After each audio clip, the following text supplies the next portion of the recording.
ভারত জাকাত মাঝি পারগানা মহলের মানুষ তারা সামাজিক বহিষ্কার 100 পরিবারকে হ্যান্ডবিল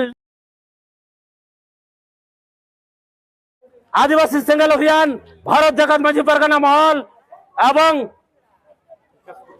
বিকাশ পরিষদ আদিবাসী বিকাশ পরিষদ ও অশ্বিনী নিশাকর এবং মোর জঙ্গলপুরের 100 পরিবারকে নিয়ে সেই সমাধান আজ কেন ব্যর্থ করা হলো? কেন প্রশাসন তার কাছে জবাব চাইছে না? হুড়া ব্লকে উভয় পক্ষকে ডাকা হয়েছিল, সেখানে কি বলা হয়েছিল? যেরকম ভাবে মোর জঙ্গলপুর গ্রামবাসী মোর জঙ্গলপুরের সমস্যার সৃষ্টি করেছে, মোর জঙ্গলপুরের মানুষ সেইভাবেই সেই সমস্যার সমাধান করবে। আর ভারত জাকাত মাঝি পারগানা মহলের মানুষ যেরকম ভাবে তারা সামাজিক বহিষ্কার 23/8/2021 ঘোষণা করেছিল, সেই রকম ভাবে মোর জঙ্গলপুর গ্রামের 100 পরিবারকে হ্যান্ডবিল লিফলেট ছাপিয়ে আবার তাদের সামাজিক বহিষ্কার তুলে নেবে। তাহলে সেই সিদ্ধান্ত আজ কেন রাখা হলো না? কেন রাখা হয়নি? হুড়া ভিডিও জবাব দাও, হুড়ার প্রশাসন জবাব দাও, জবাব দিতে হবে।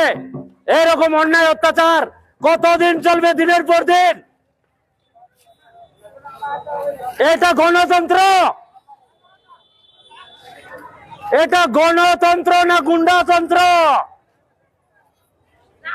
এটা স্বাধীন দেশ না রাজতন্ত্র?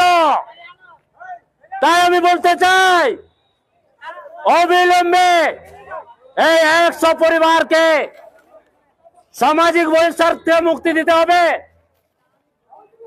এবং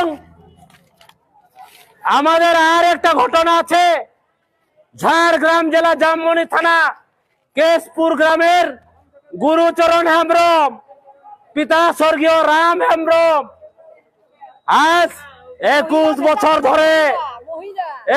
বছর ধরে সামাজিক বহিষ্কার হয়ে আছেন। উনি ঝাড়গ্রাম জেলার এসপিডিএম এবং জামমনি থানার ওসির কাছে গেলেন, সমস্যার সমাধান চাইলেন, কিন্তু আজ পর্যন্ত সে 21 বছর দিনের পর দিন তার উপর অন্যায় অত্যাচার চলছে।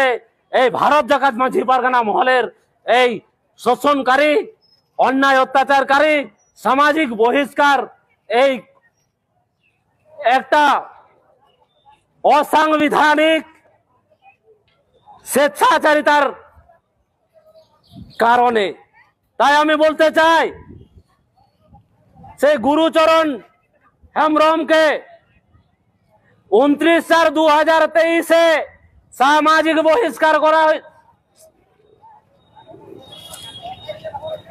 21 বছর আগে সামাজিক বহিষ্কার করা হয়েছিল। তাই আমি বলতে চাই, তাকে অবিলম্বে সামাজিক বহিষ্কার থেকে মুক্তি দিতে হবে। সেই গুরুচরণ হেমব্রম তার বাবার শ্রাদ্ধের জন্য তাকে গ্রামে শ্রাদ্ধ করতে দেওয়া হয়নি। তো আপনারা ভাবুন তো, এরকম আইন কোন হিন্দু সমাজে আছে? মুসলিম সমাজে আছে? আর এই ভারত জাকাত মাঝি পারগানা মহল কাউকে শ্রাদ্ধ করতে দিচ্ছে না, বিয়ে বাড়ি করতে দিচ্ছে না। তো কোথাও এরকম সংবিধান আইন আছে? তো এত অন্যায় চলছে, তবু এই পশ্চিমবাংলা সরকার এর ন্যায় দিচ্ছেন না। তাই আমরা বলতে চাই, এই সমস্ত অন্যায়ের প্রতিবাদ হওয়া দরকার। এর জন্য আমাদের এই লড়াই। আমাদের সুপ্রিমো শালখান মুর্মু কলকাতায় रतनलाल हस्ताल आर्मी दा हिस्ट्री लेगो का लाइव चलो। তো বন্ধুগণ, তাই আমরা বলতে চাই, বিশেষ করে এই হুড়া থানায় এই আন্দোলন কেন চলছে? এই রতনলালের চক্রান্তে।